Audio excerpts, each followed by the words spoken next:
Il est des moments où la terre ne murmure plus. Elle appelle. Lorsque le feu traverse les paysages, il ne consume pas seulement des arbres. Il bouleverse nos repères. Il atteint quelque chose de profond en nous. Une mémoire ancienne. Un lien silencieux avec cette terre qui nous porte, nous nourrit et nous abrite. Face à ces incendies, beaucoup ressentent de la tristesse, de l'impuissance, parfois même de la peur. Et peut-être aussi une forme de vertige.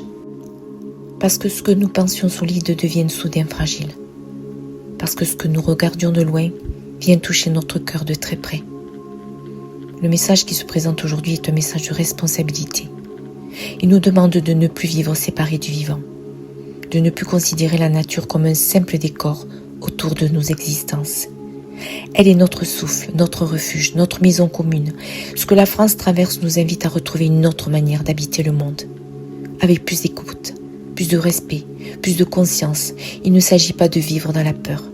Il ne s'agit pas non plus de porter seul le poids de ce qui arrive. Il s'agit de comprendre que chaque geste compte, chaque attention, chaque choix, chaque manière de prendre soin.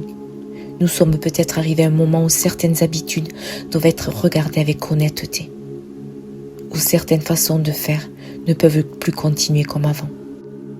Non dans la culpabilité, mais dans la lucidité. Il est temps de retrouver une alliance plus juste entre l'être humain et la terre, de protéger sans dominer, d'agir sans épuiser, de construire sans oublier le vivant. Intérieurement, cette situation nous invite aussi à revenir à l'essentiel, à sortir du bruit, à écouter ce que ces images réveillent en nous, la peur de perdre, la douleur de voir disparaître, l'impression de ne rien pouvoir faire. Mais nous pouvons choisir la manière dont nous traversons cela. Nous pouvons refuser de laisser la peur fermer notre cœur. Nous pouvons rester présents, soutenir, aider, prier, envoyer de la force, honorer celles et ceux qui luttent sur le terrain. Pensez aux familles touchées, aux animaux, aux forêts, à tous les êtres vivants qui traversent cette épreuve. Chaque épreuve laisse une trace. Elle nous interroge et nous oblige parfois à regarder ce que nous ne voulions plus voir. Il arrive que la vie nous demande de ralentir, non pour nous arrêter, mais pour retrouver l'essentiel. Peut-être sommes-nous invités à revenir vers davantage de simplicité, davantage de respect, de présence. Les paysages portent aujourd'hui les blessures du feu. Et ils nous rappellent que tout ce qui est vivant mérite notre attention, notre gratitude et notre protection. Dans ces moments-là, une question demeure silencieuse au fond de chacun de nous. Quelle empreinte avons-nous envie de laisser derrière nous?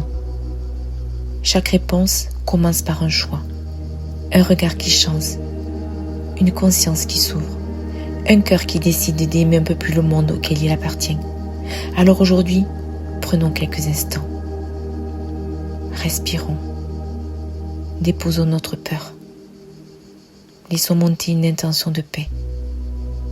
Pour la terre, pour la France, pour le monde, pour les femmes et les hommes mobilisés, pour les familles touchées, pour les animaux, pour tout ce qui cherche encore à être protégé.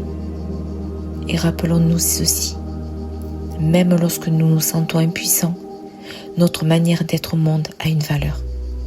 Notre conscience a une valeur. Notre présence a une valeur. Notre capacité à prendre soin a une valeur. C'est peut-être ainsi que commence le véritable changement. Dans un cœur qui regarde autrement, dans une main qui protège, dans une parole qui rassemble, dans une humanité qui se souvient enfin qu'elle appartient à la terre.